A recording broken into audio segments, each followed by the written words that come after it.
is. But... Dude, fucking Apple Music is like, oh, you listen to this playlist? I'm going to play at random the same artist 4 times in a row, and you're gonna hate it. They're right. I do. All right. Okay. All right, all the things are ready. Let's get going. Sick.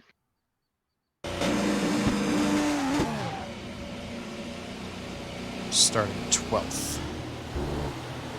That's what I was talking about when I was doing qualifying.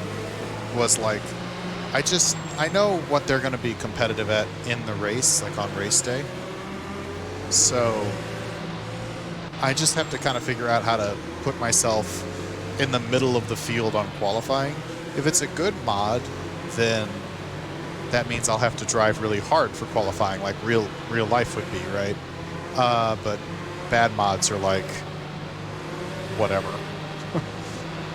Not that, where I either just don't have a chance or else I have to drive slow to put myself in the middle so I don't just blow them out of the water. But anyway. Just to... Does it really matter on what kind of season you want to have? Like, do you want to be competing for the top kind of, like, you're one of the best, or do you want to be, like, middle of the pack person who eventually makes his way up, or do you want to be... Right. My goal is always, like, if I have a perfect race, I have a chance to win. That's, like, the goal. If I make a mistake, you know, like a big mistake, I don't have a chance to win. That's the goal. And so, you know, like, it's kind of it. Because I feel like that's realistic. Yeah. If you have a perfect race, you have a chance to win. Lewis Hamilton. I mean, that guy just has a car that our grandma could drive to victory lane, but, you know. Actually, lately that's not been the case. I think Verstappen's been winning. Oh, yeah? He's, like, legitimate, like, a challenger for the... season. That would be nice. I was just assuming it's going to wait until the new engine formula before Formula 1 gets watchable again, maybe. No, the last 3 races have actually been pretty exciting. Bottas actually got a 3... What do you call it? The 3 grid penalty? Yeah, I saw that on... Because I'm subscribed to r/Formula 1. So I saw that, yeah.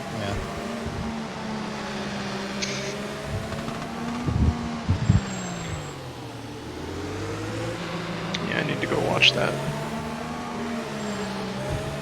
The pace car is pitting in. I still need a plate.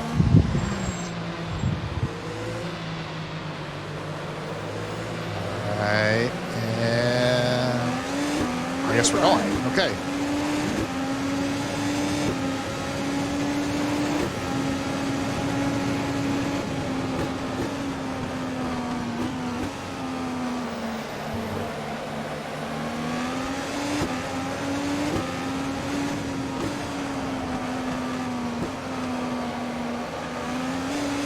Watch your left. Car left. All clear. On your right. Keep left. Clear right.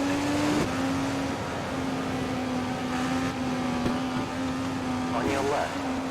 What I've learned practicing is that if you try to challenge somebody over the hill right there, it doesn't end well for you, because like when you crest the hill, your car wants to spin, and if you put it under like heavy braking, you're just gonna end up doing like 100-mile-an-hour donut.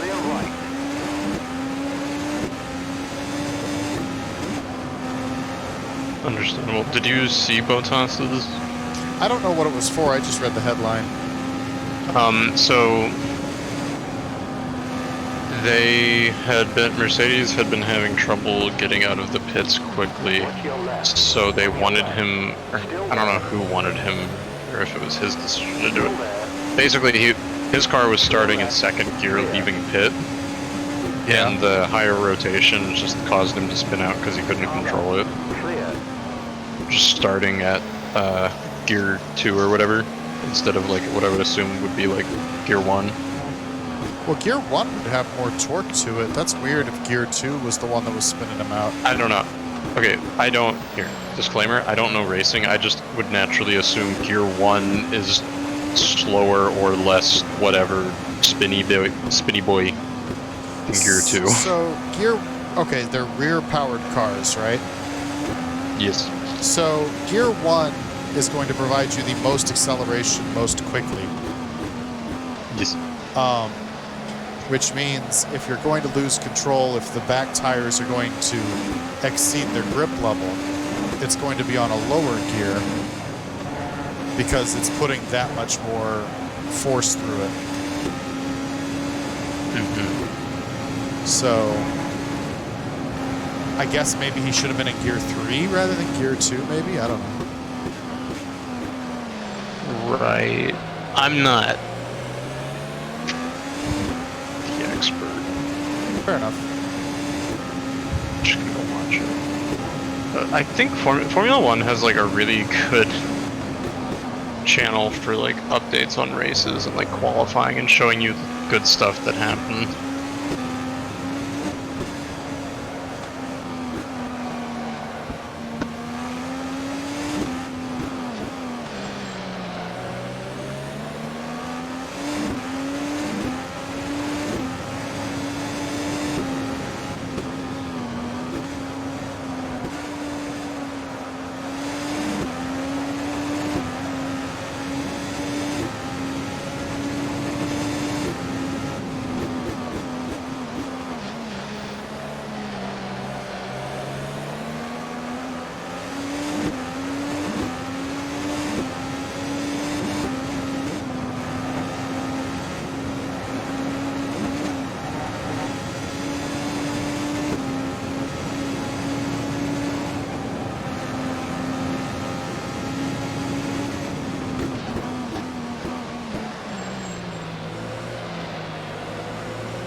Yeah, Verstappen's ahead of Hamilton. Points-wise or just in that race? Let me go look at the driver standings. Driver standings, it is Verstappen, and he's ahead by, it looks like 12 points in the driver standings. And then Hamilton, then Perez, then Norris, then Bottas in 5th. Perez, who's he driving for now? Red Bull Racing Honda. Okay, so he's a teammate of Verstappen. Yes. Maybe Red Bull found it this year. And yeah, I mean, they're both good drivers. Perez, great teammate. Yeah, I remember being a fan of Perez for a long time because I'm pretty sure his agent, and I might be wrong about this, but I'm pretty sure his, like, you know, the guy who negotiates the contract and stuff for him is Adrian Fernandez, who used to be a kart driver back in the day. And I always thought it was, you know, pretty obvious at times if he didn't have a ride in Formula 1, he would come over here because I think Fernandez would have pushed him over here.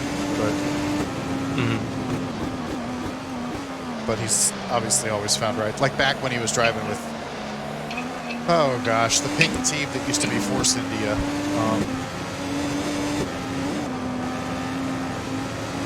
Is it AlphaTauri? I honestly don't remember. But like when he was going for that contract originally, and it seemed like maybe he wouldn't, like, because, you know, somebody's always going to lose out on musical chairs. Point? Yeah. I don't know. I don't follow the drama enough to know, but I feel like Bottas, just from my viewing of the races, has been fucked over by Mercedes so many goddamn times. Yeah, there's always like internal politicking in Formula 1 where the team might actually sabotage somebody if they want out of a contract. Yeah. That's what seems to be happening.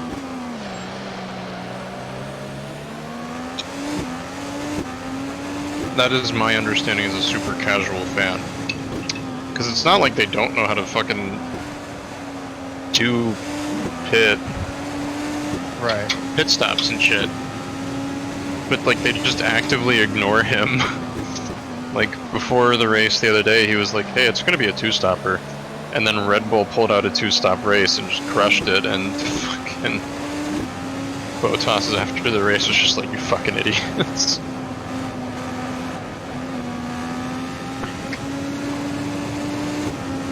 I don't understand. Like he's not like the best driver, but he's one of the best ones in Formula One right now. I don't know why you would actively sabotage your own driver when you could win. I don't know, I guess lets them void the contract if he doesn't meet performance markers or something. Yeah, I don't know why it happens. I just know it happens frequently over there, and it's annoying.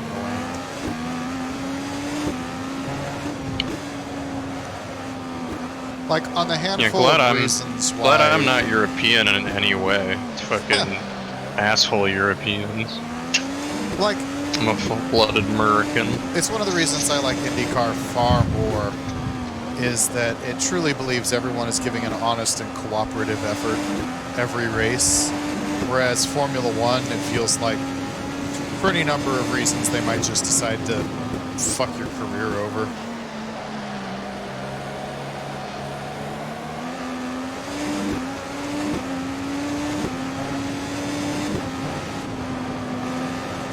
And actually, I think a good example of that is, I was just reading an article, or I guess more like a rumor today, about in IndyCar, Chip Ganassi Racing. They were doing something that I usually think of as a Formula One thing, which was they were setting up the cars, and then they were telling the drivers to drive the car. They weren't saying, okay, so now how can we make this car work better for you and your driving style? They were saying, this is the style that Dixon is using, so you're going to use that too. And it's one thing when you say that to like kids, you know, like new drivers coming up. It's another thing when you say that to like Tony Kanaan, and he struggles in that car. Like, Tony Kanaan's won a championship, he's won an Indy 500. If he says he needs more whatever in the car, give him more whatever in the car. And it's so rare to have that in IndyCar. But it's extremely common in Formula One. Formula One seems high school drama-y. Yeah, I agree with that. Did you just fall off a cliff?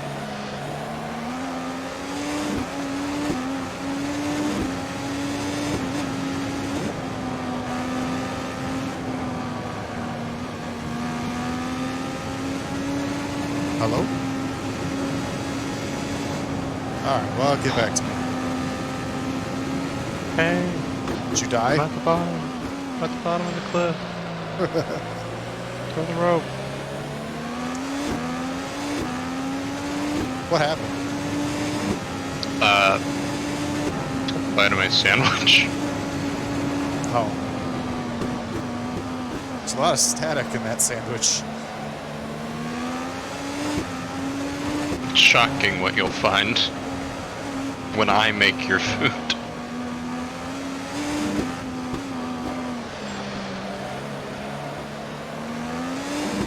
I played around with the sky settings. Oh, for this one. Yeah. So it's in-game, it thinks it's 6 a.m. at the start of the race, and then it's going to, the sky will change twice as fast as it should, so. I don't know, I thought just a different thing than just a flat blue sky would be kind of cool.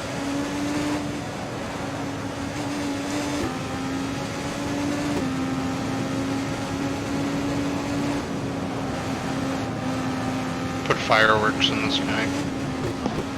Now that would be cool. Man, I'm really tired of 13th, but I just can't get anything going. Last time I tried to pass, I almost just wrecked. Which was like 2 laps ago. But like when I said it's going to be a good race before we started, like It's a good race. That was a lie. Well, no, it's a great race. The AI is incredibly competitive right now. Like, good mod. Good mod.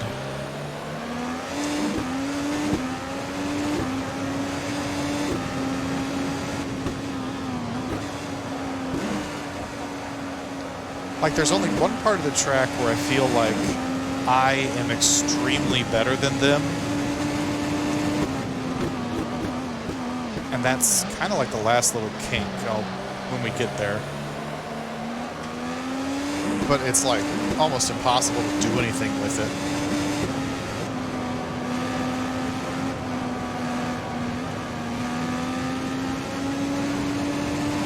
Right here, this turn. So I'm going to close up on it, but then we're coming to the hairpin. And it's bumpy as hell, so I can't get on the brakes late or anything, you know what I mean?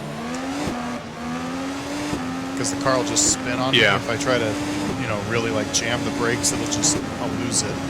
So I can't do anything with that advantage.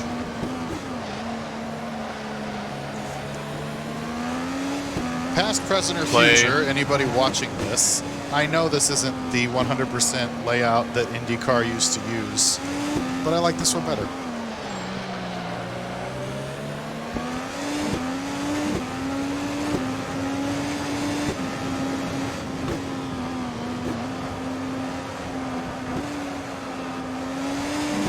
What were you saying?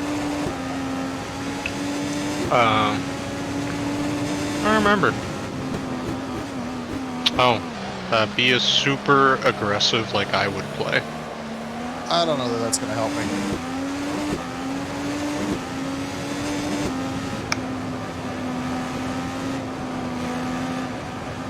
But yeah, like, there's a couple of differences between this track, well, 3 actually. Because IndyCar did used to run this track until about 3 years ago, but they didn't use this layout of it. There are certain parts that they cut around. Most of that's for safety reasons, but I don't have to worry about that. Yeah. I'll point them out when we get there. I think it was Formula 1 2019 or 2020 that I have. They start you in Formula 2. Yeah. And they put you against this rival who's just an absolute fucking dick all the time. Intention. You know, you're supposed to hate him and then you're supposed to love your teammate. Yeah. Whatever. And you all go into F1 and you do different things. You know, you're all on different teams now. Anytime I was near my rival, and even in the Formula 2 thing for like the 1 or 2 races, I went out of my way to spin his ass out and wreck his car and then go on to do better. Like every race. And then there's like post-race interviews. I mean, like, do you want to shit talk your rival? Yes. Yes, I want to shit talk my rival. What happened out there today? Oh, there's just fucking morons everywhere. How are you gonna respond to this next race? I'm gonna do it again. And they'll like show you their interview, and they're like, Christ, I was driving today. What did you think about it? And they're like, they're always an asshole. Always.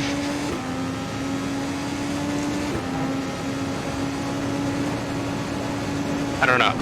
In racing games, I get bitter. I'll start a new season. I'll start a new season, and the first car who just even minor, like, just comes in just a little bit too inside on me, like, I put a death wish on them and just try to ruin their fucking race every time. I'm totally fine finishing middle of the pack if it means I ruin their race.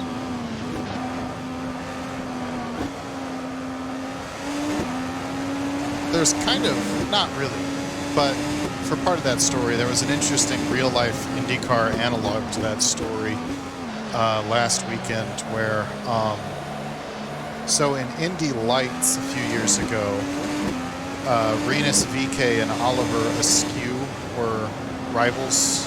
Like, they were the 2 championship contenders for that category. Well, VK broke his shoulder and couldn't race, and so the team replaced him with Askew. I just thought that was kind of funny. I mean, They at least acted like they were friends. I don't know. I don't know if it didn't really matter back then to them or what. I don't know, on the track, off the track, it's different. Yeah. Also, I don't really know how much of a rival. I mean, Indy Lights at the time, you know, it fluctuates between like 8 and 12 cars, so I don't know how much. You're kind of just probably ever. Oh, that's a bad corner. On your right. Clear right. I need to get back up. I'm slowing down here.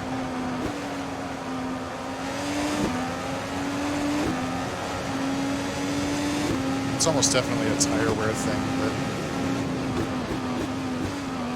I have to figure out how to make it work. Bono, my tires are dead.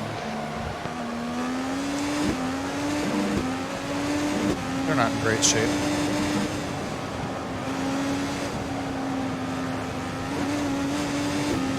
I'm noticing it through that section, that left, right section. It's just not giving me the grip that I wanted.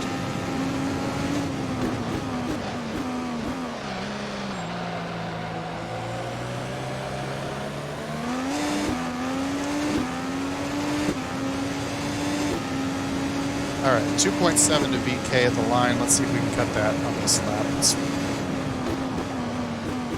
put our head down and focus a bit.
Alright, took about a second out of him.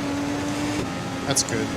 It's really not even like, I don't know. We got like an hour and 10 minutes left in this thing, so I'm not like, you know, we got a couple of pit stops to go and things are going to shake out how they're going to shake out a little bit, but I just don't want to be losing touch with anybody, you know? Like, The cat's trying to get in my room. I'm scared. He's like reaching a paw in through the door and like flailing it around. I guess I'll let him in. But if he bites me, I'm fucking kicking him out again. You wanna come in? Are you gonna run away? Piece of shit. that was close. I know, that's what I'm thinking. The cat ran away, I'm safe. Oh fuck, he's in here. Welcome back. Did you release the Kraken? No, I believe, The cat? You released the cat. who did they pick to be their coach? DeBoer? Is that No, right? that's the guy who just coached Vegas to a fat L. Oh, okay. Yeah, do you have PDBS, Peter Dubois syndrome? I just know that I read about DeBoer recently, but that was your joke, wasn't it? Not my joke. That was on Reddit. Ah. Great post. Great post. Mods didn't remove it. Thankfully. Gallant? No, they hired a guy, you like know his name. His last name starts with an H. Longtime coacher. I don't even know if he played. Hackstall. Dave Hackstall. Oh, yeah, you're right. I think he coached Philly. That's the last I remember. I know a lot of guys who coached Philly. 2 of them were Blues coaches. Yeah, true.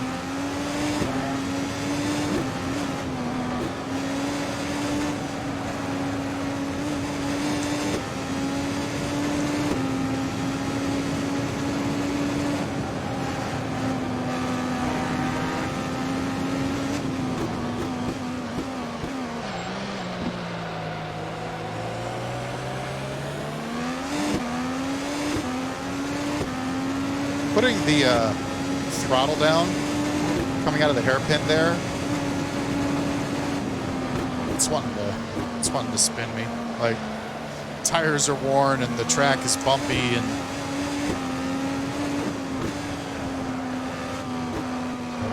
it's getting tough.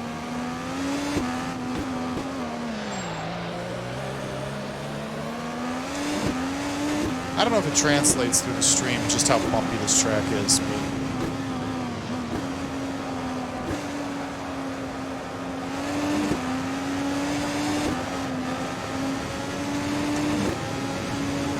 ooh, we're closing up.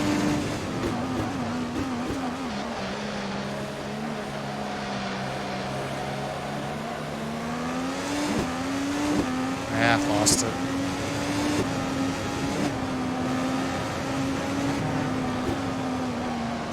Oh boy, get back on the track. Thank you. Get on the track.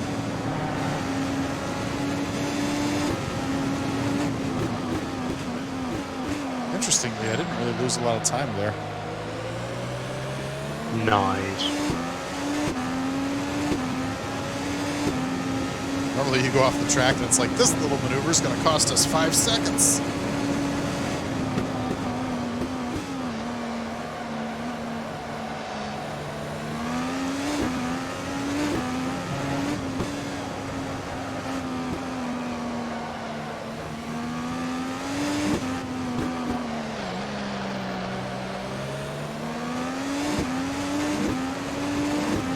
Sato got around Hunter Ray behind me. Ooh. That might be why when I went off the track there they didn't catch right up to me, just because they were side by side themselves.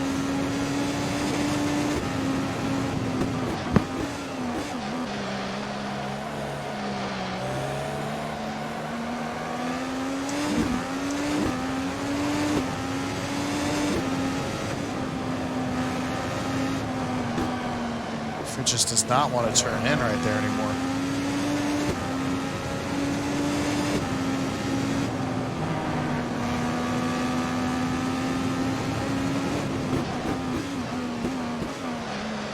I think I'm gonna need to like approach those. I don't know if you can tell where I'm talking about. It's in that like that last big corner of the S's where I'm just normally I'm able to just kind of feather the throttle out a little bit and make the corner, but I'm having to really back out of it to make it now. Go get new tires. Like 4 minutes. But boy, do I wish I had them now. I mean, if you make one extra stop compared to everyone else because you got new tires sooner, I mean, you're going to be running laps a lot faster. I bet a similar conversation happened over the radio with Botas last week. Yeah, except they told him to go fuck himself. So you've got, alright, so you come out of this big hairpin, little left, slightly more aggressive right, slightly more aggressive left, and then it's this right here, where the car is really just not happy right now.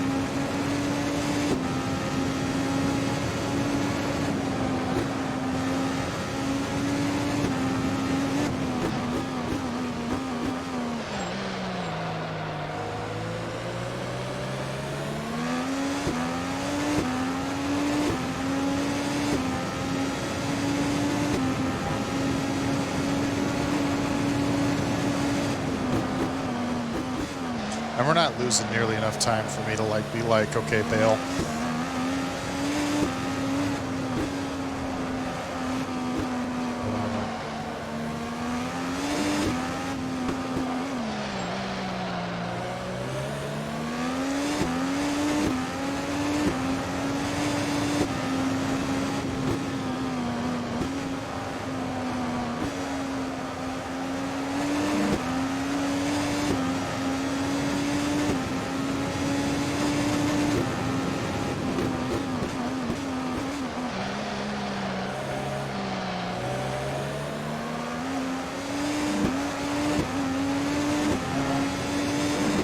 I want to see if I can find that,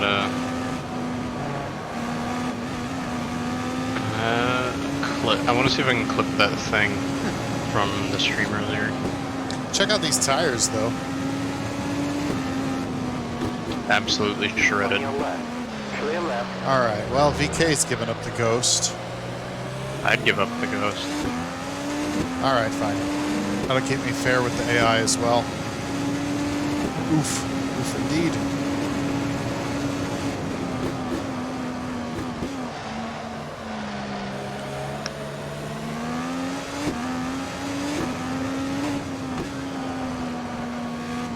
Now, if I can make time right here, though, I mean, kind of doubt I can. My tires are shot, but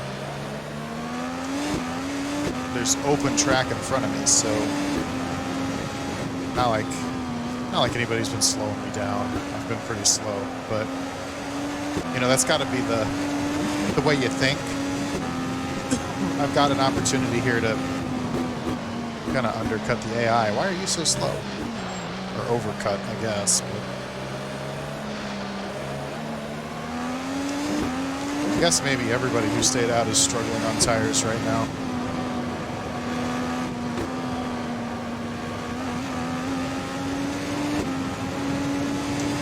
Alright, the entrance to pit road is weird here.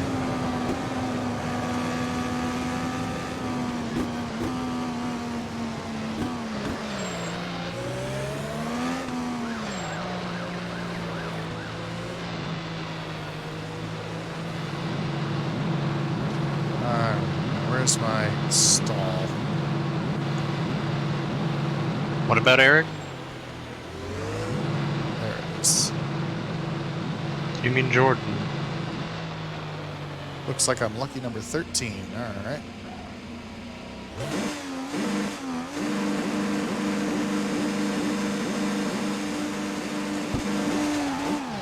.7. Good job, boys. Good job. Watch your mirrors, cars approaching.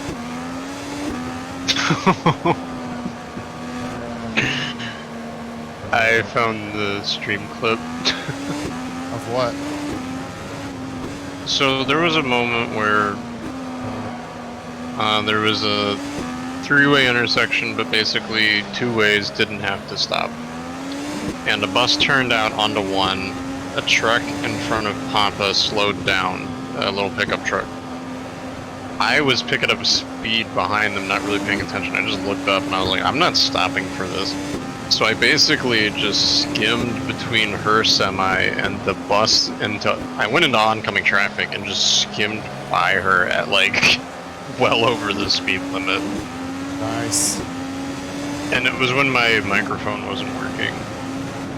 So I scared the shit out of her. I'm watching her point of view now. It's fucking great. Okay. Oh man, new tires. Oh man, new tires, new me. We lost a spot to Sato, so we're down one spot from before we pit. But I think I'm feeling racy.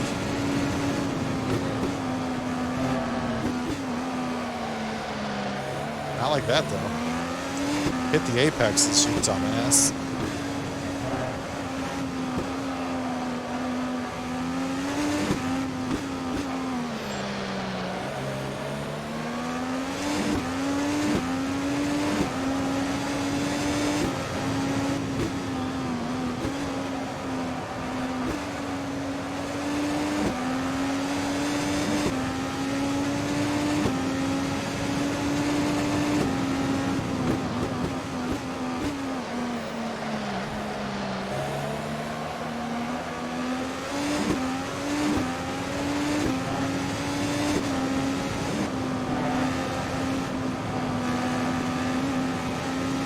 Alright, we're gonna set up power for the hairpin. We're gonna go for it.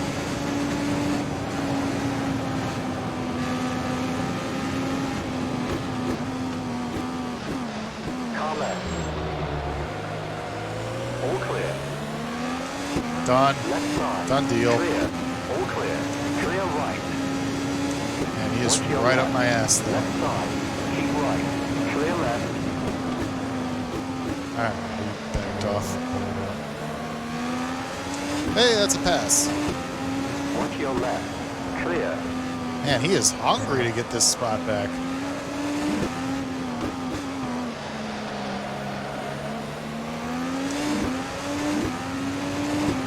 Just making my car look as wide as it can. I'm watching the stream from earlier. Yeah. I mean, yeah, the audio very unbalanced. Yeah. Trucks very loud. That's what I was telling her. People not very loud.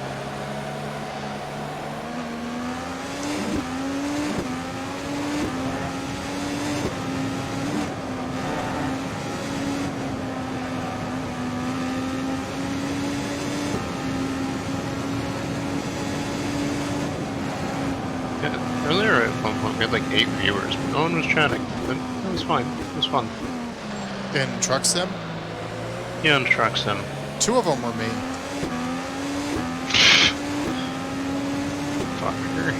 Well, because you know how I said I was trying to mount that Alexa device? I was in and out of different rooms getting tools and stuff, so I turned it on in the living room and the bedroom.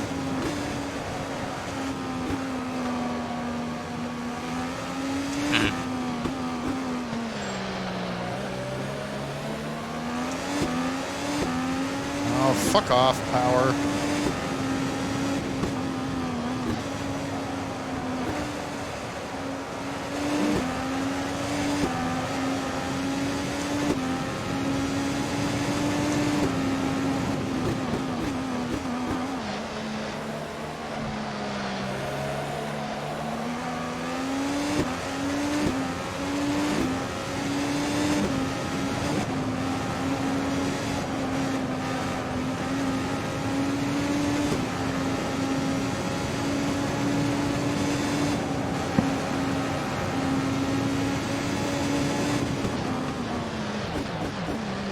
Shit. Right side. Clear.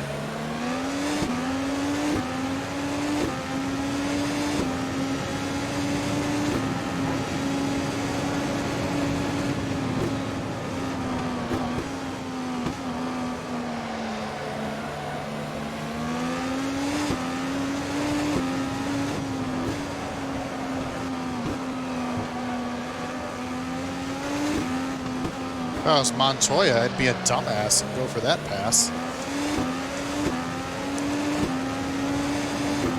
Cost myself and my teammate a championship.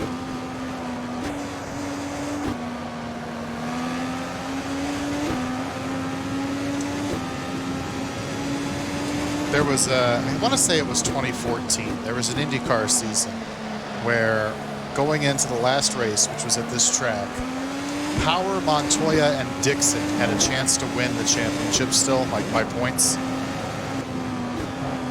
Montoya tried this dumb pass at the top of the hill there, I think. Maybe it was Power that tried the pass. I don't know. Either way, the 2 Penske drivers hit each other. And while they kept driving, On your left. you know, they had to come in for repairs, and like that was it. The points were done. Keep right. Clear Dixon, left. that was one of Dixon's championships. Left side. Car left. Clear left. God, I just can't get anything done through this section of the track. Now Power's up my ass again. Hot. On your right. Keep left. All clear.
Oh, we got him. Watch your left. All clear. On your left. Clear. Car Stick right. it, stick it, stick it. Damn it. Still there. Clear right. I'm chasing him up the hill. Watch your left. On your left. Keep right. Clear. He's going to Watch your over me. right. Damn it. All clear.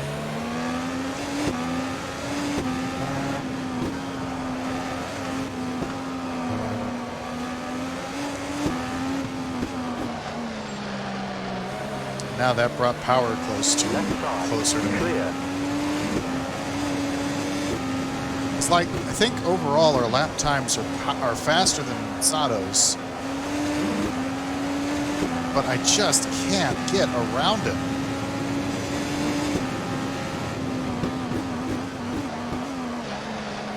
Like right here.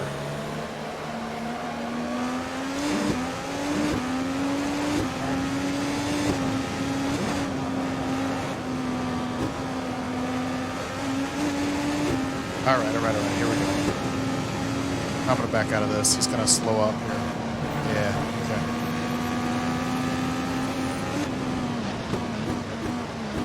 Car left. There we go. There we go. Now Clear come on, left. come on, come on. Get on the power. All right, there we go. Whew.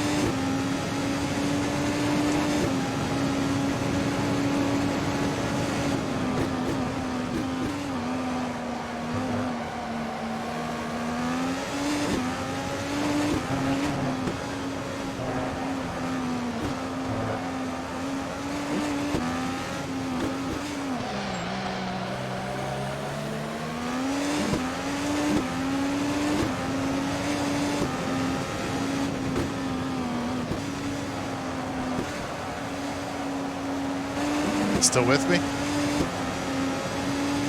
Yee.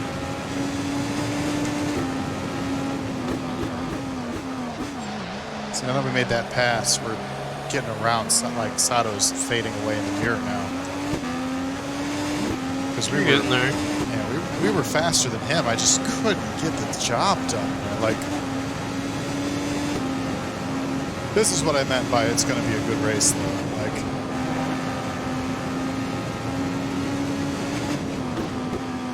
Right, it's all coming together. next up, Sebastian Bourdais. You leave my Frenchman alone. In front of him is Grosjean, too, so it's just the French connection up here. I can't tell, but if that yellow car is Pagenaud, we got 3 in a row.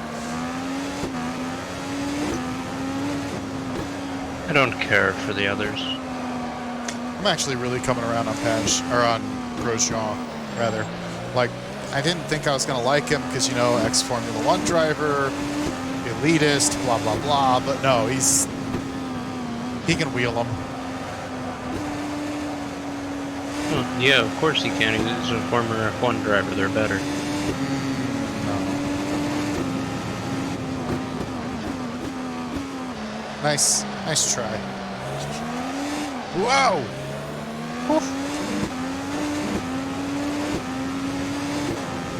All right, the car did not like that.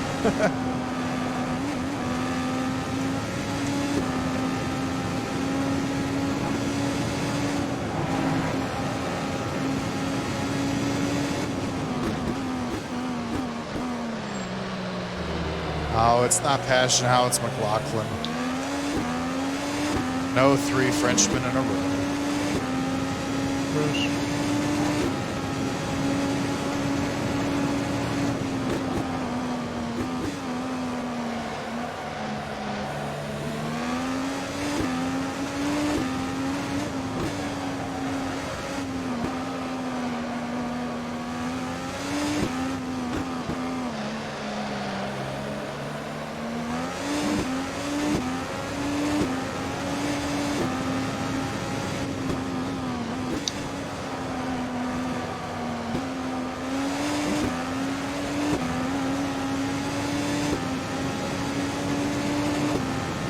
So I've been looking into and like kind of just reading up on the Miami thing, right? The building? Yeah. Yeah. Usually, Terrible. like Oh, well, yes. By the way. Terrible. Yeah, well, I just want to put it out there because, like, obviously you and I have said that off stream, but like, yeah, it's. I know thoughts and prayers is a cliche thing, but it's legitimately not left my thoughts since it happened. Like, Watch your left. On just your a. left. Still there. Clear left. Well, I was talking to my coworker is an architect major. Still Yeah. there. And I was like, hey, did you hear about this? And they're like, no. Clear. What is it? And I'm like, I was like, oh, you know, quote unquote partial collapse. Right side. And like, I feel like it's so under publicized because it was written off as a partial collapse. I will say that it's under-publicized, and I think that's interesting. I feel like it's because they said it was a partial collapse, and when you like originally look at the stills, it's like, oh, it was just like a couple balconies. Because like people like, I don't know, I assume people like me just assumed the building was mirrored, Yeah. you know, along an axis. There's just a couple balconies when you compare it to the other side, and then you go watch the security video, and it's just like, no, half the building just fucking collapsed. Yeah. Well, in the original report was one dead, which just sounds like a guy fell off a balcony or something. Like, yeah, like. Right, I feel like the local media just like totally like botched that.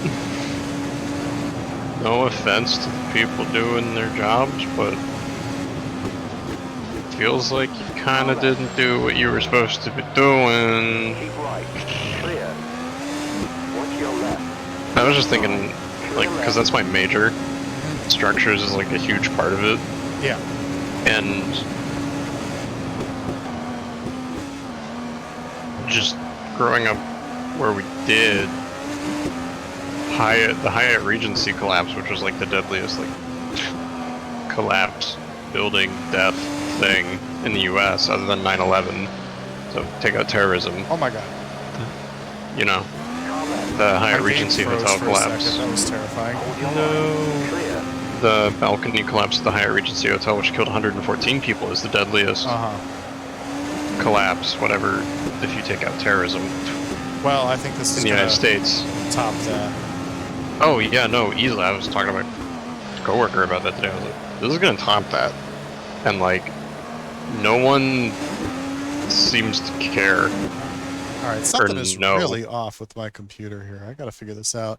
I don't know if it's coming across on the stream, but it certainly is I coming have no idea. across on what is going on. Like, I don't know, that's just, like, a building collapse on this level is unheard of because, like, the Regency one kind of, like, kicked off a whole thing about it, like, building safety and design and checks. And, like, one of the guys who was part of the design of it, at some level, like, went on to, like, heavily advocate for checking and reviewing, etc., etc. And, like, this is just gonna top, like, easily go over the death count. Like, Yeah, it's crazy. Terrible. Like, and, like, cause that's my major, like, the Hyatt Regency Hotel is, like, what you always hear about, like, in every single class. Every single class, they talk about that. Mm-hmm. Like, that's the, like, example for everything. And it's just not gonna be that anymore. Like, it's gonna be just drilled into everybody's fucking heads in my major for the next, like, 20 years. So, what if it's not an architectural problem? Like, I've been reading about it. All right, hang on. We got to, like, re-enter the track here. It's going to be sketchy. I don't know. It's way too early to determine, like, a cause. Yeah. But, like, okay, so two theories I've heard that make sense to me. Yeah, this is speculation. Yeah, this is speculation, and by no means am I trivializing the loss of life by speculating. It doesn't matter what caused it at this point. It's a terrible loss of life regardless. But, God, why is... I don't think it's coming across on the stream because I've noticed this, but the game gets choppy before the stream does. Like, I don't understand how it works, but the stream will look fine, but the game doesn't. I am very, Yeah. very flip book right now. Anyway, okay, so, anyway, and I'm also concentrating, like sweating over here, so if I sound really direct and like unsympathetic, I assure you I am very, very much sympathetic. It's just, you know, brain is full CPU right now. Okay, so two prominent theories I've heard are sinkhole and that a new building that was built in the vicinity damaged the foundation when they were putting in that new building.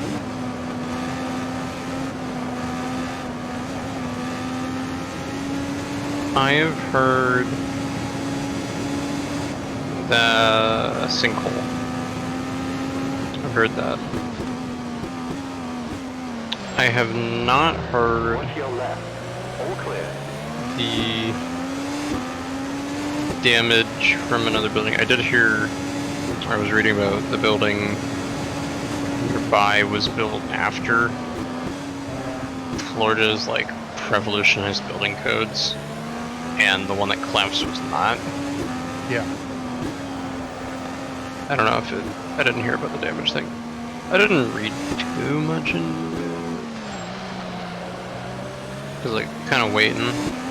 Yeah, and all that is speculation. I am neither a lawyer nor an architect. I'm just parroting what I've heard on the internet, which is always a bad thing to do. I'm assigning no fault to anybody. The content of Nifty's speech does not reflect the general views of Getting Sleepy TV, etc., etc.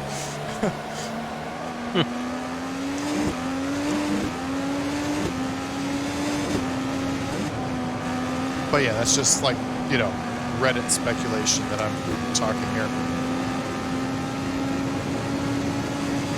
But yeah, sinkholes are very prevalent in Florida, I've heard, so that would make some sense. Yes. Now, whether or not, and again, I don't even know if that's the case, but if it was the case, then was the sinkhole naturally occurring? Was it, you know, perturbed by something? So I actually watched... I think at this point almost everything is like... on sinkholes last night, like thinking about the building collapse and all that, like, you know, a couple of YouTube informationals about how sinkholes form and things like that. I'm trying to remember off the top of my head because it's been a while since one of my classes went over it, but I'm pretty sure the soil in Florida like erodes a lot easier, especially compared to something like that of the like the northeast. It's a lot less stable. I mean, Florida's been eroding into the ocean for years. Everyone knows that. Okay, not everybody knows that. A lot of people know that. You know, In 100 years, Florida's just going to be gone. I see this as an absolute win.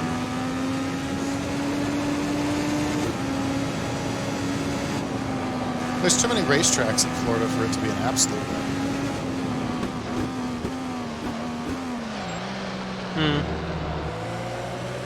On your right, clear.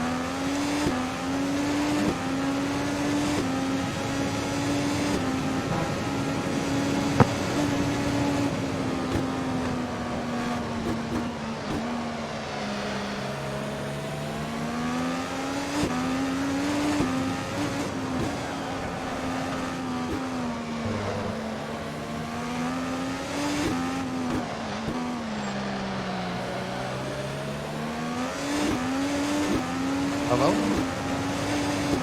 Hello. It sounded like you were going to say something because you like leaned in with a like, but then you didn't say anything, so I was just making sure I was still in.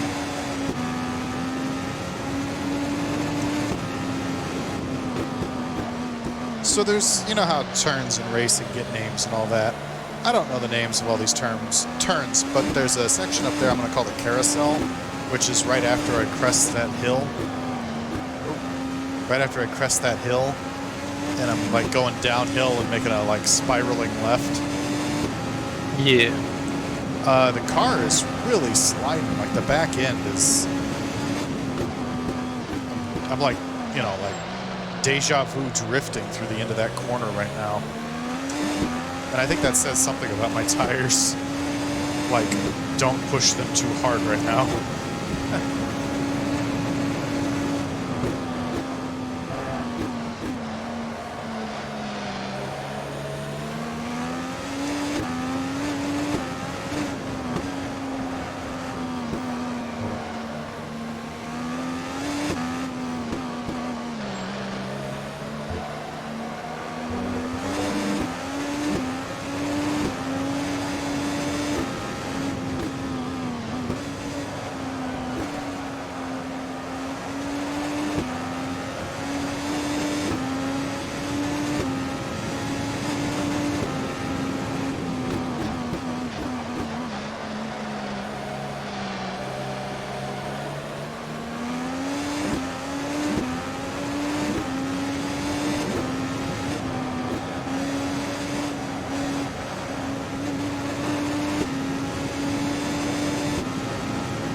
So when we make it's either going to be our last stop or our second to last stop, but either way, it's going to be our last guaranteed stop for new tires. My car really loses it. Like the back end of the stint, the last 7 minutes before I pit, before the end of the tire life is really bad. It's not bad enough that I would consider going on to the weaker or the stronger, what do you call it? The harder compound. Like, you know, the fall off isn't that bad. I can still control it. But I can't get anything done like this.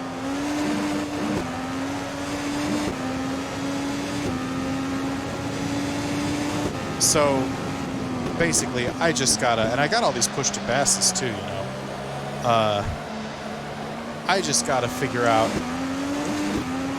how to push with these tires on this last stint coming up here at the beginning of the stint. Because basically, when there's like 10 laps or 10 minutes to go in the race, I should not expect to pass any more cars. That's gonna be it, right? Right. So, on those fresh tires, we're going to have to make things happen.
See if I can get Bourdais again. Bourdois. Alright, so I'm past him, but then he just gets the power down way better than me. Alright, he's going to stay back there. Oh, no, he's not. I'm going to fuck up that turn.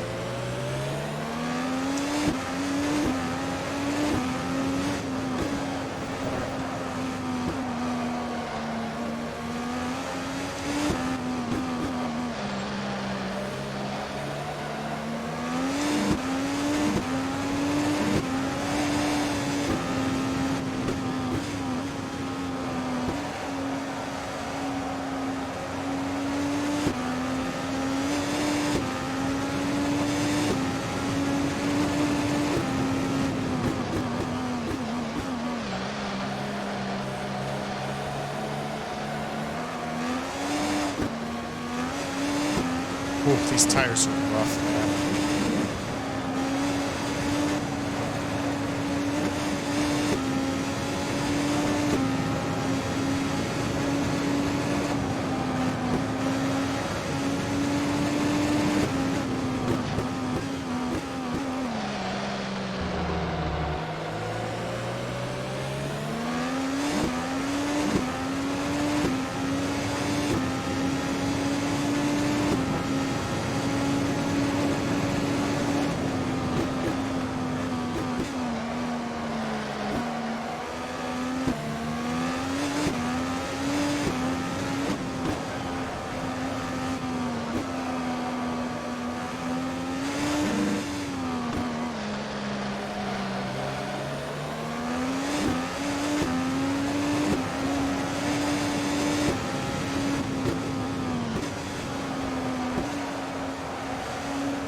Alright, we're gonna come in.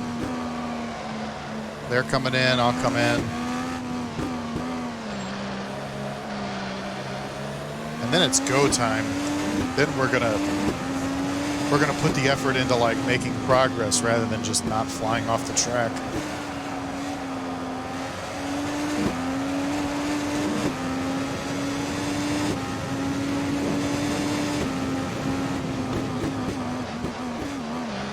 I don't even know what adjustment to make to the car. You know what I mean? Like to increase tire life like that. I don't. The only thing I can think is to go to hards, but I don't think I'm going to be able to make any progress that way because yeah, it might be as good at the start as it is at the end, but I don't think. You know, I think better to kind of take your shot.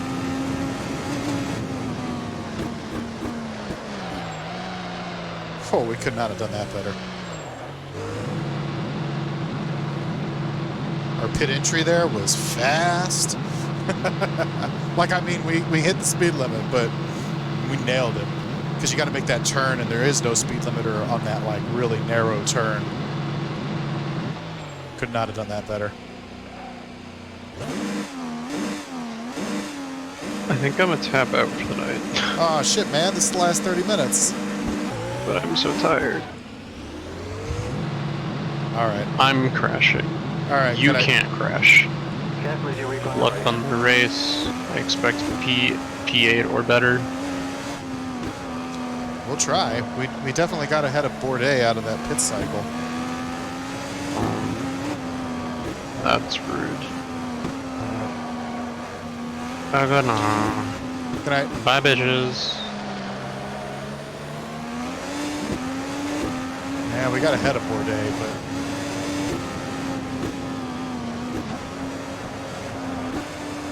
if these tires don't come up to temperature, he's going to eat us up. Instead, I think maybe they are.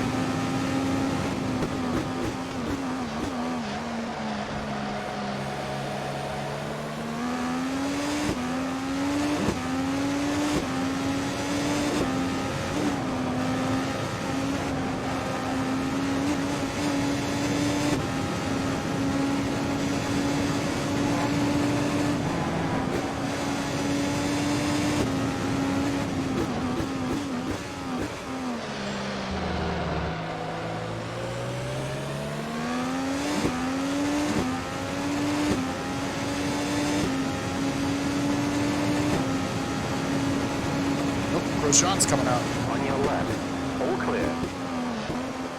That's another, well, get on the track, you idiot. It's another spot.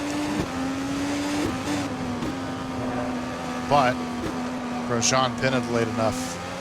I think he's going to be able to make it to the end of the race without pitting again.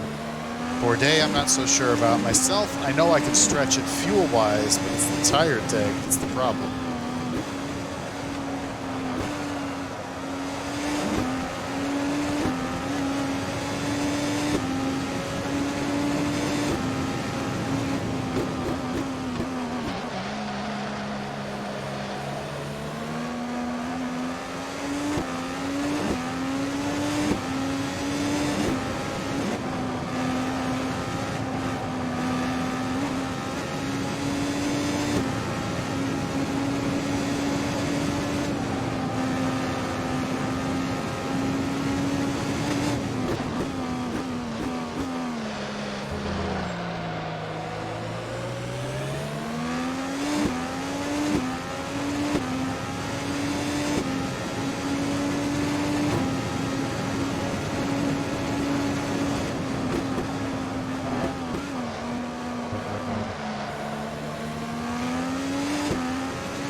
Here's a better question. When do you use the push to pass on this track?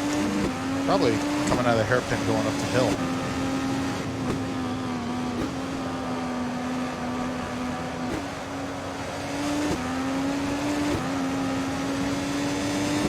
Like through the S's, I'm going to coast through some of that, so I mean, we got time to figure it out, but like, I mean, if I pushed it right here, I don't think I would lose it. You know what I mean? It turns itself off after you coast for long enough, but you know, I'm already kind of hitting my top speed through a lot of these turns, so I don't really know. Like, we'd have to slow down to just that speed anyway. It's not like the tires get better when you hit the boost, so probably right here, because this whole way here I'm not off the throttle. So right there, although don't be an idiot. You'll have to come off the throttle earlier to make the corner, but because you'll be carrying 5 to 10 more mile an hour, so.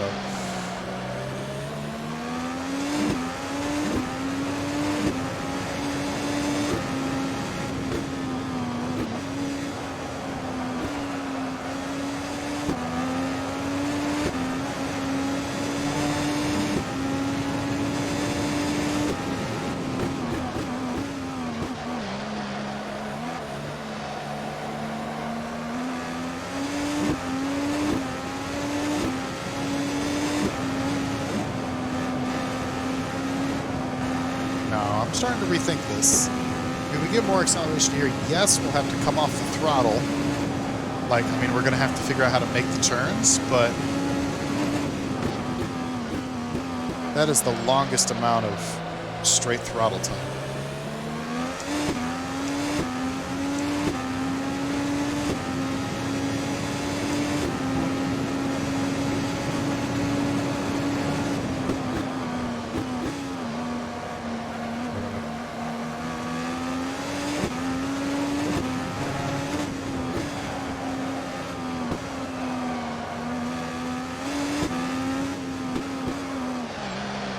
Let's give it a shot. This lap, we're going to hit the push to pass. We're going to try to close the gap on BK. We're going to do it through the S's.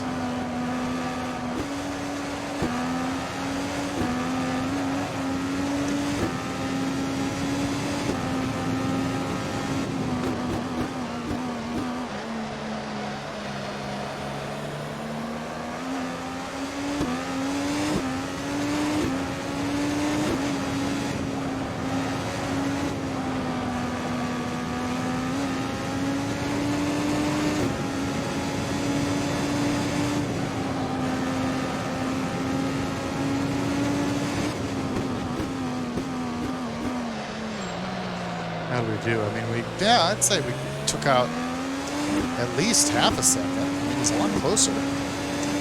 So I guess that's the place to do it, but we're going to need to do that with fresh tires. So we might, to be honest, I'm just going to use it 10 laps straight. We're going to see where we end up out of that.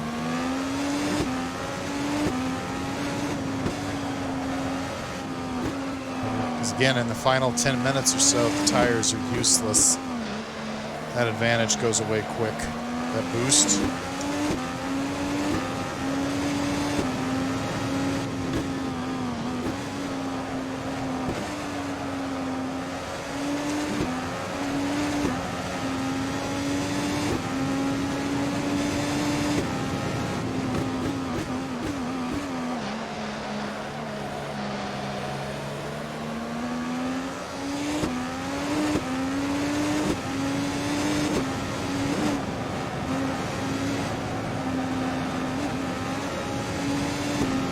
Oh yeah, hello. We are right here now.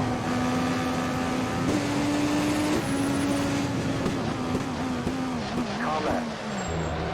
Clear. Right side. Clear right. Car right. Keep left. Keep left. All clear. Clear.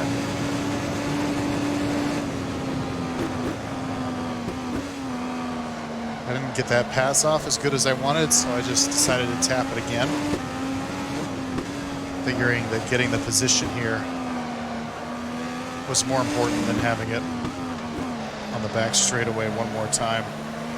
Because the way the tires are going to degrade, you know what I mean? I can stay in front of somebody with shot tires, probably. But I can't get around somebody, so let's get around them and then force them to make the move back around me.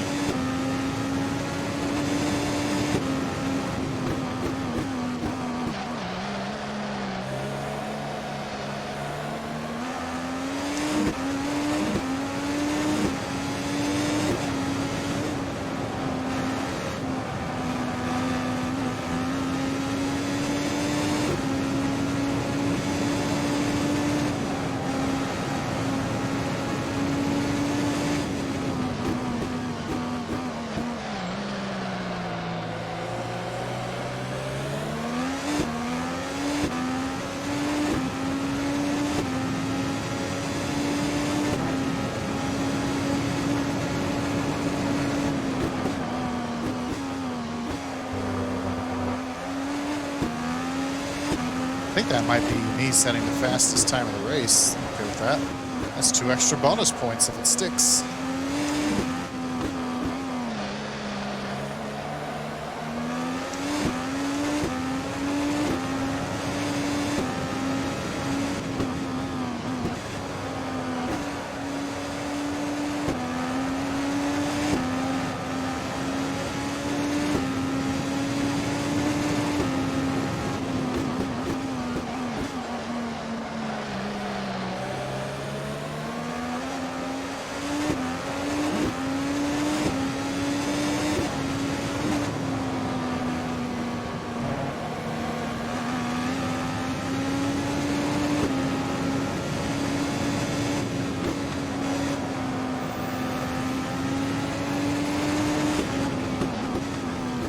Your left. Clear left. Watch your left. All clear. Same philosophy, we just want to get away from him.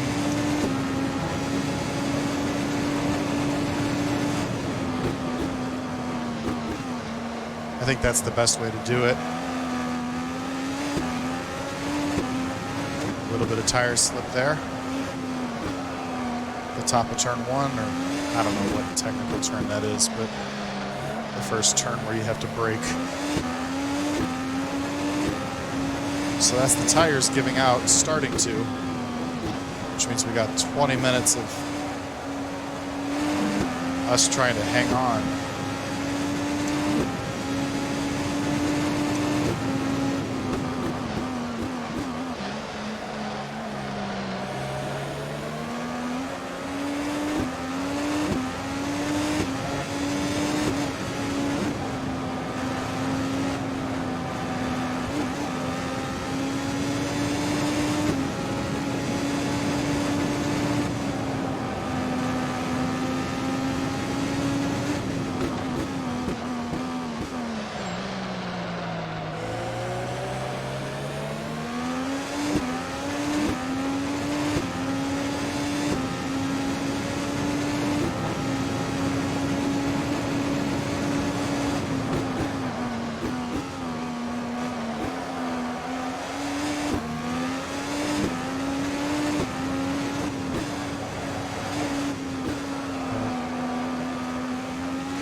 think I'm either at 7 or 8. I'm going to keep it off now. And we'll use it defensively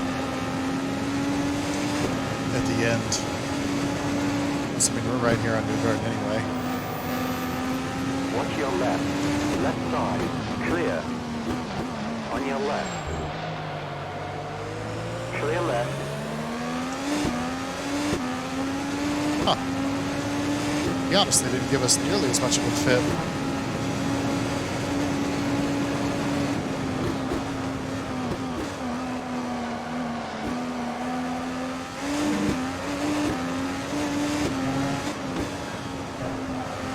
Maybe he's not strong out of the hairpin either.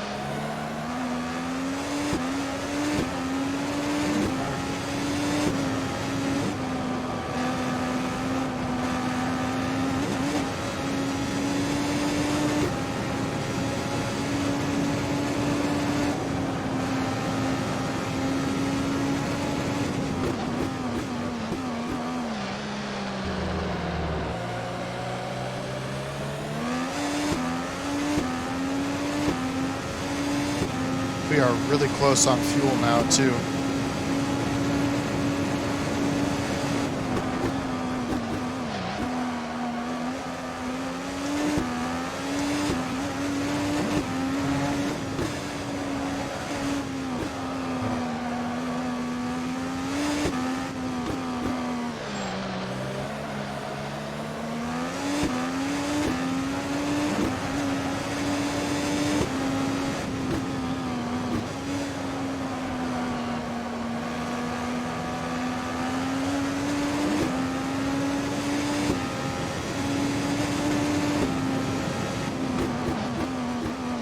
Maybe I ought to take it third through the carousel.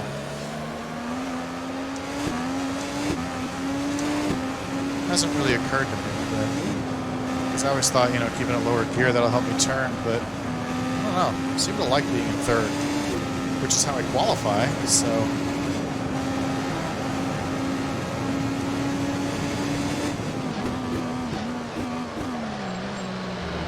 You know, we are actually still very competitive right now. I don't know what the tires, they're okay. So, I mean, I guess we're only about halfway through this fuel stint, but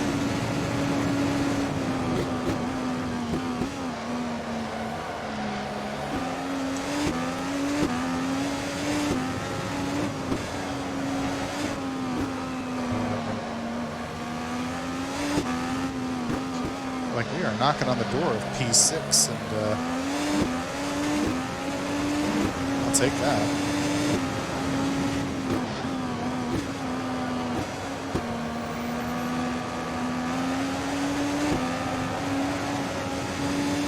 Just on corner exit there, it's much happier. I guess maybe we were getting a little bit of wheel slip.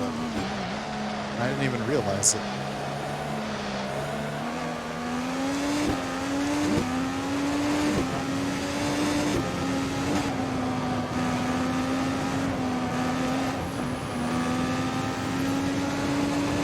Why does Automobilistic chirp like that? Oh, yes. Car left. Watch your left. Clear. Oh, no. When you get off line to try and make a pass at the hairpin, there really is something about the grip there. Like, they've done it well. Whoever, well, Sim Raceway. But, like, they've coded it well. It gets sketchier offline.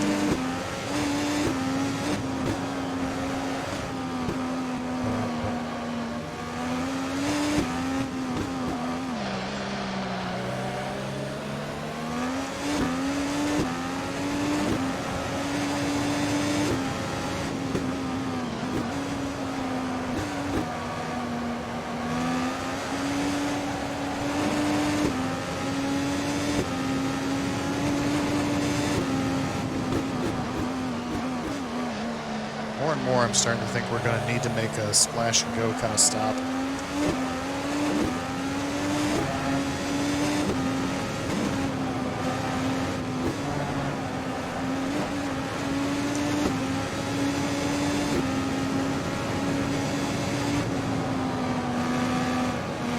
Left side, clear, on your left. Clear left, left side. All clear.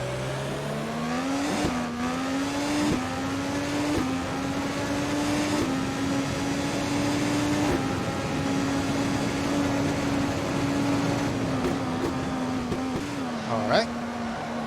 That's a spot.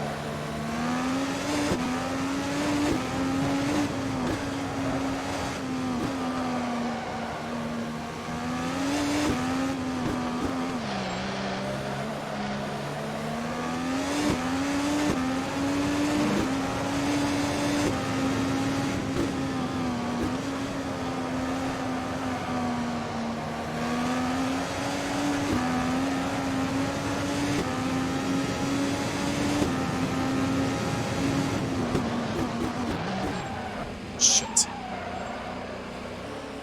Yellow flag. On your right. Clear God right. damn it. I was thinking about... I was pushing buttons off the wheel and I just lost my brakes. Oh my god.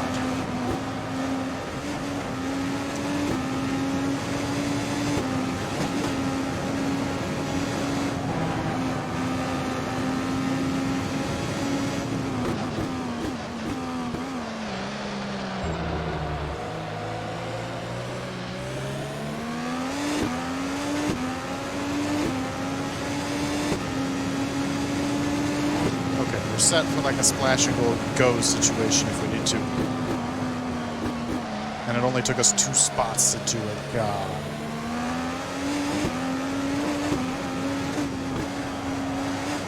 I'm so pissed off about that.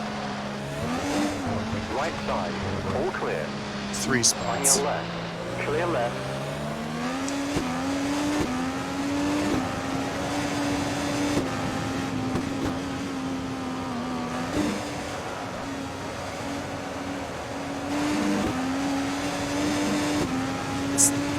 It's like half an hour of work.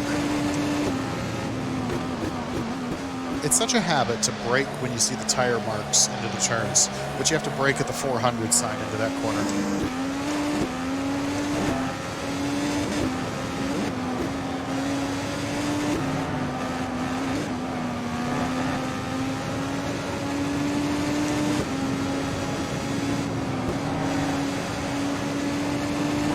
I am driving mad. It's never a good thing. Keep right. Clear.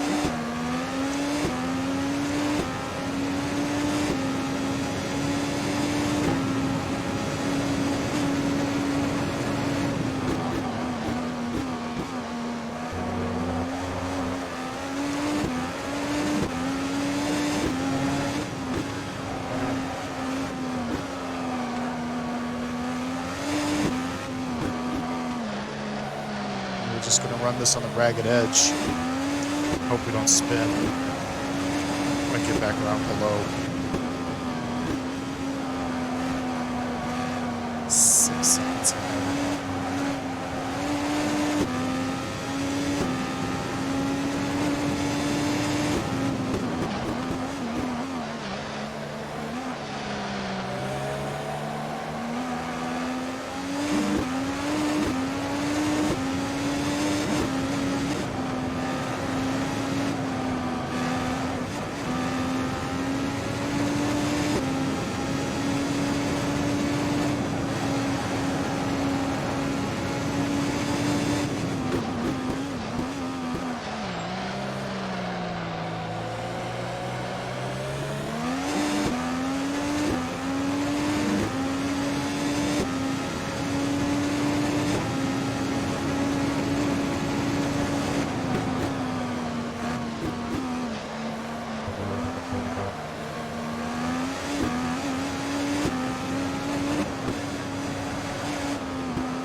Oh, we're right on the back of Newgarden again. That's good.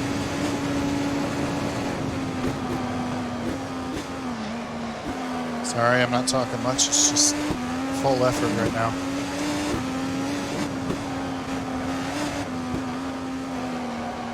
This is when I wish Chrysotile hadn't gone to bed. He could entertain you. Put my head down, but that's okay.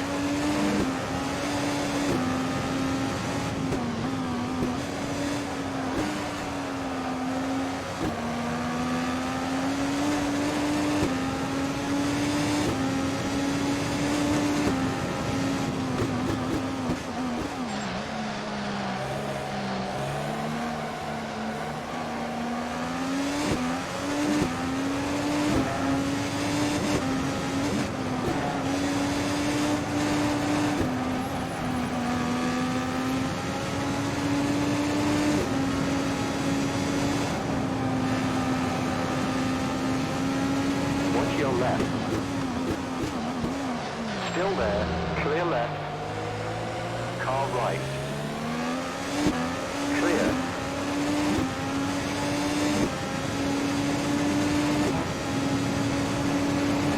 Left side. Hold your line. All clear. Watch your right. Getting tired of getting over under just because I can't put the power down.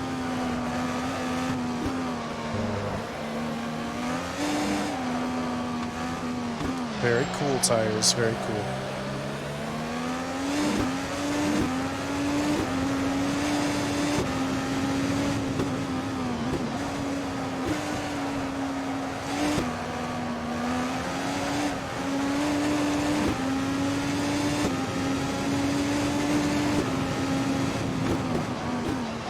Car left. Clear. Clear. Watch out. Yellow flag. Caution. Ah!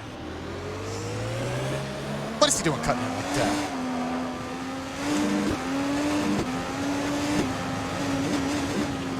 Okay. Watch your left.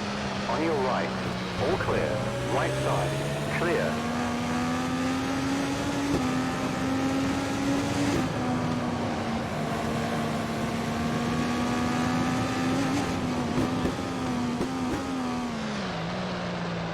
We're going to assume they're going to come in. It's the only way this is going to work, but these tires are shot now. Just, come on! So frustrating.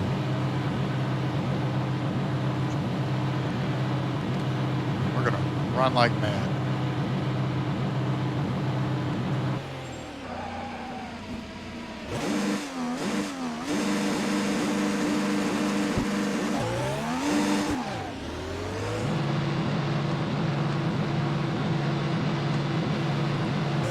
Go, go, go.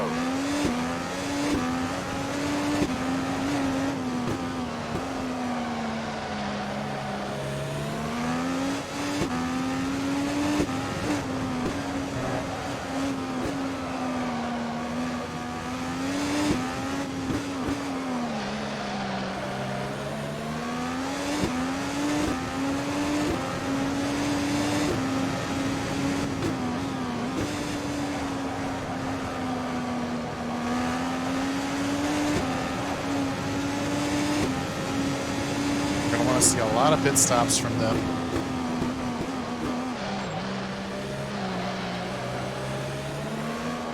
On your right. Clear right.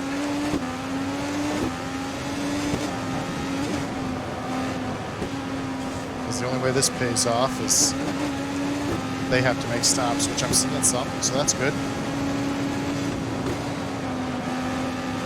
On your left. Watch your left. Left side. Clear left. On your left. Keep right. Clear left. Car left. All clear. All clear. Clear right. Watch your right. Clear right.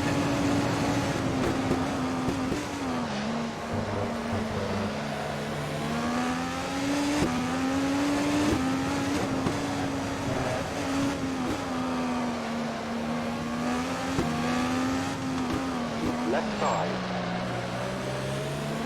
Still there. Clear.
tell you who we're not going to give any sympathy for. It's right in front of us. Cut in on me in that hairpin.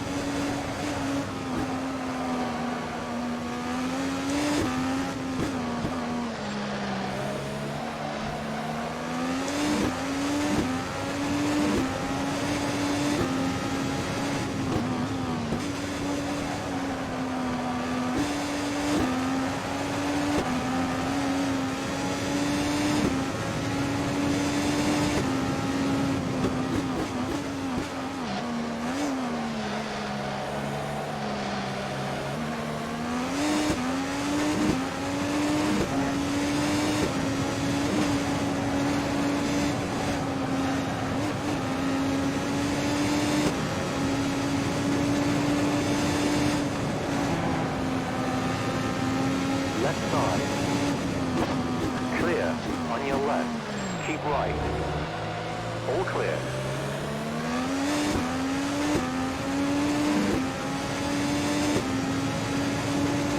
Right side. All clear. That's the checkered flag. God, I just can't believe. I can't believe how quickly that all just came undone. Like, I mean, so I had to set the, because as you saw, I had to make a final stop.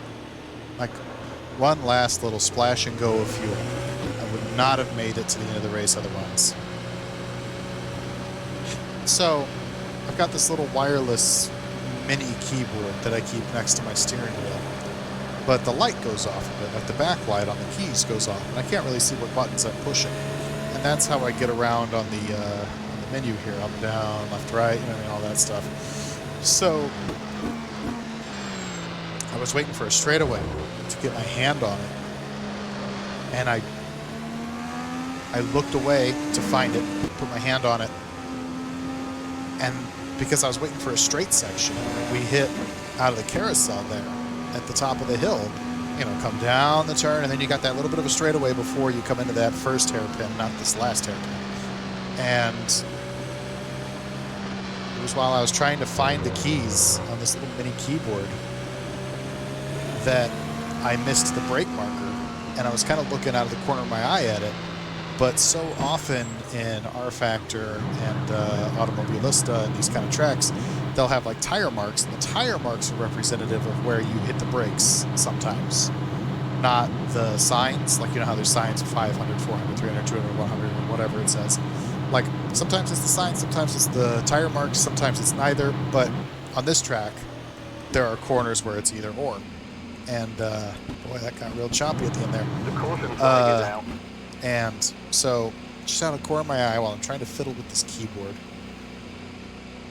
I blow past the sign and I see the, nicely done, Seb, and I blow past the sign and I see the grayed out for the tire marks into the corner, and it's just gone. It's gone at that point, you know what I mean? Like, and so I lock it up, then I go in there, and then same corner probably 5 laps later, although I'm going to have to look at the replay. I really think Newgarden kind of just came down on us there. Like, I think I had him. I don't know. Maybe it was an optimistic move, but I was alongside, and he just kind of came in. Now, whether or not, I don't know. That's probably just a racing deal, and that's okay. But that was the one that broke the back, because there was no way. But we recovered back to 8th, which is, I think, well, no, we were up to 6th or 5th with below.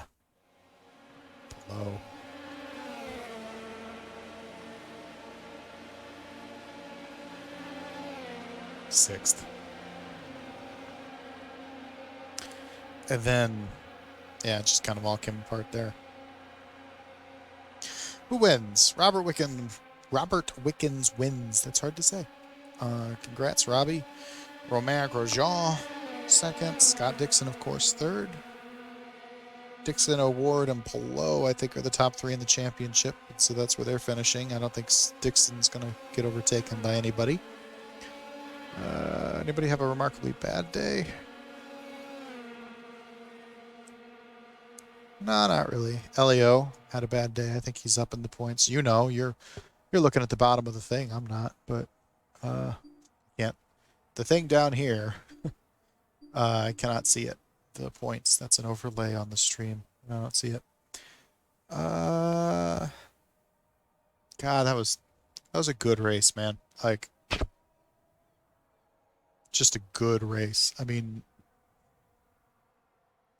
it felt how an IndyCar race should feel, and I just got desperate, pushing at the end, trying to get past Pillow, trying to get up, and I took some chances that I shouldn't have. Although, really, there's no straightaway on this track. I don't know when I should have looked over to that little mini keyboard, because I had to at some point, and that seemed like the straightest section of the track to deal with, but I don't know. I'm going to have to think about maybe mounting it in some way so it's not just sitting on my desk, but it's facing me so that, just that little fraction of a time less. I don't know how I'd do that, though. Anyway, that's the race debrief. Man, another thing I love is just, I love how the tire degradation made this so hard to drive, but enjoyably so. And you can see it in the lap times. With was my last lap my best one? I mean, I did use a push to pass, so yeah. In hindsight, we should have come in a little earlier. I don't like playing strategy with the AI because the AI has no brain, so they don't use pit strategy. But if we were running strategy, come in when we got bottled up behind Newgarden instead of try to fight him. Get fresh tires on it, not worry about the fall off, run fast laps at the back of the pack, try to cut him, try to like undercut him on the pit stop. Like that would be what you would do in real life, but I try not to do that with the AI because the AI can't think alternate strategies like that. So, but anyway, I just love when you get racing. We're like, look at this. How many laps in a row was it? Like 27 seconds in sector 1 right here. From lap 47 to lap 60. And then, we're hovering right around bottom of 29, top of 30 in that same span until I go off. That's where I go off right there, I guess. And then you're hovering 20, 19 even. Like when you see numbers like this, if you're ever wondering, how do I know when I'm really hitting my marks repeatedly? Like when should I feel like I've conquered a track? Because whether or not you could win, I don't know. I don't play against real people, but you understand a track and you understand your car on the track when you start getting numbers like this, where the lap times are so consistent every sector. 27, 29, 20, 27, 29, 20, 27, 29, 20, 27, 29, 20. You know what I mean? Like when you can just click off laps like that, and yeah, there's going to be a little bit of fluctuation and that kind of stuff, but when you can just click them off like that, especially in a race when you're dealing with traffic too, like that's how you know, okay, I know what I'm doing at this track. I know where my car is comfortable. Stuff like that. Now, whether or not if I went against a real human, they could do 26, 28, 19 or something. Like it might be that the top of my ability is not the top of most people's ability, but this is the top of my ability where these numbers look like this. So that was race number 5. As a sneak peek for where we're going. This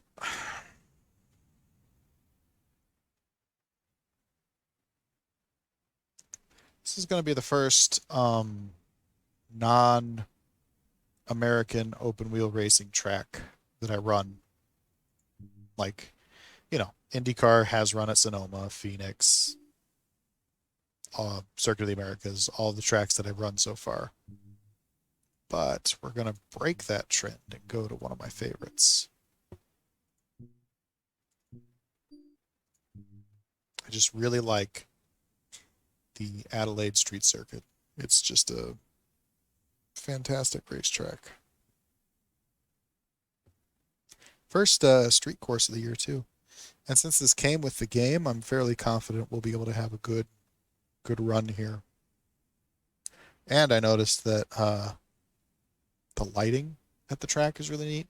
I was playing with that at Sonoma, where you get the sky, like the transition. If you go, if you look at the start of this video and then you go to the end of the video, you'll notice that the sky is dramatically different. And that's because it's sunrise there, and I don't care what kind of time you think it actually is. Maybe it's sunset, maybe it's whatever. I don't care. But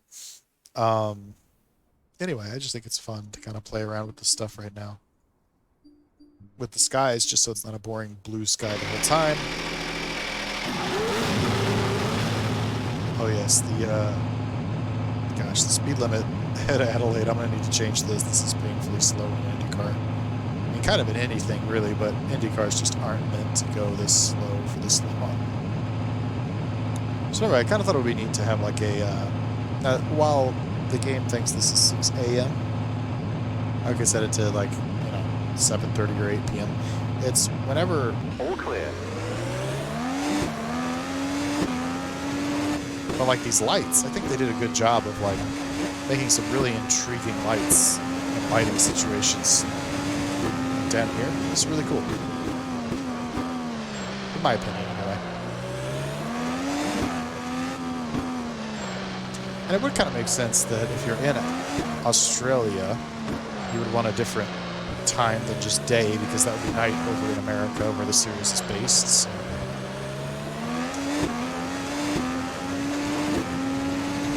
Say that the supercars guys ran during the day and then IndyCar puts on the show under the lights. The only problem is, I noticed in this last, I don't know, probably sector, I don't really know where the sectors get started, but make the turn, please.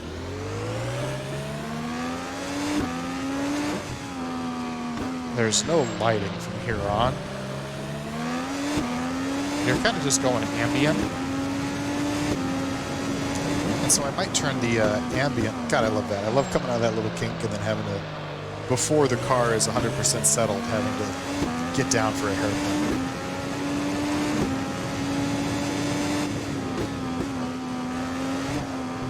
Obviously,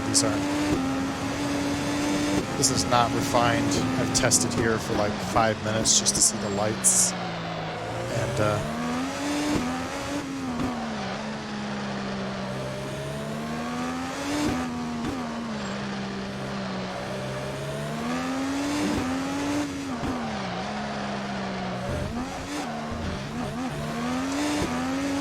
those rumble strips will hurt you, won't they?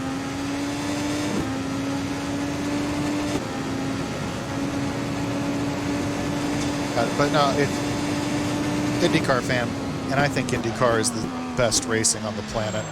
Second best racing on the planet is the Aussie V8 supercars, or whatever they're calling themselves nowadays. I mean, those cars are fun to watch, and they take this track, and it's a lot of fun to watch.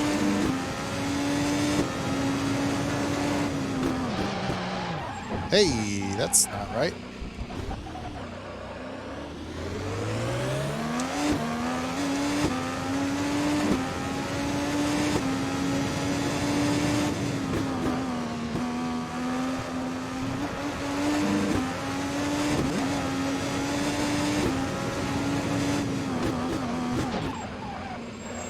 Okay, so Yellow flag.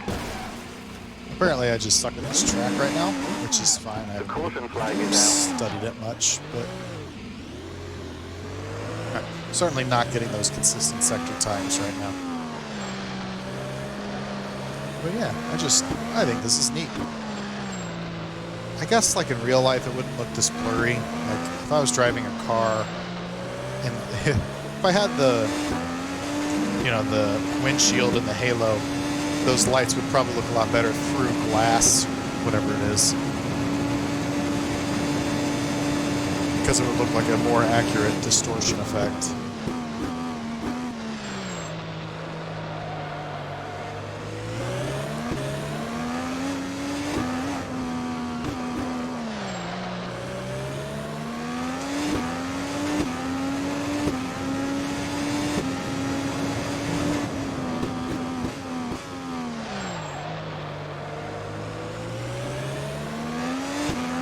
Alright, let's try one serious lap and then we're going to end the stream.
All right, a 109.48. So hopefully, next time you see me, we can cut that time down a little bit.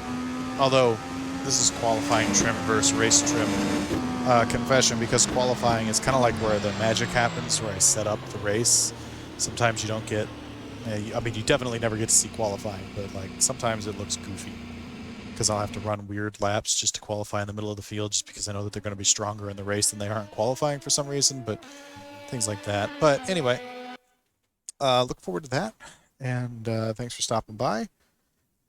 Shout out to Crest Tile for being here for the first hour of the Sonoma race, and see you guys soon from Adelaide.